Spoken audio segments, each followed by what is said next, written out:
Ms.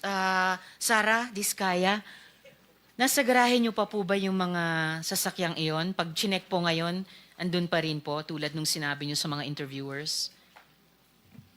Yes po.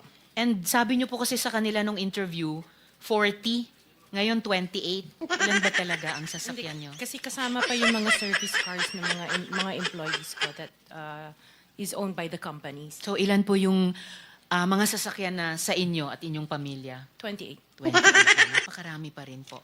Okay. Sa DPWH po, Mr. Chair. Just a point Yes, of information. minority.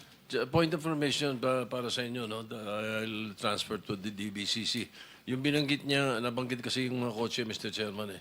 Yung sinabi niyang pinagbilan niya, yung Febel Enterprises, ito yung mga charge ng BOC ng smuggled Bugatti, Chiron. Yun yung puro smuggled ang mga sasakyan nito, ah. Undeclared Mercedes-Benz, Sports Boxster, kung ano-ano, 2022. Pero 2024, yung dalawang Bugatti. For the info. Salamat po, Minority Leader, May Mr. Bugatti Chair. ka, no? May Bugatti? Wala po. Wala po.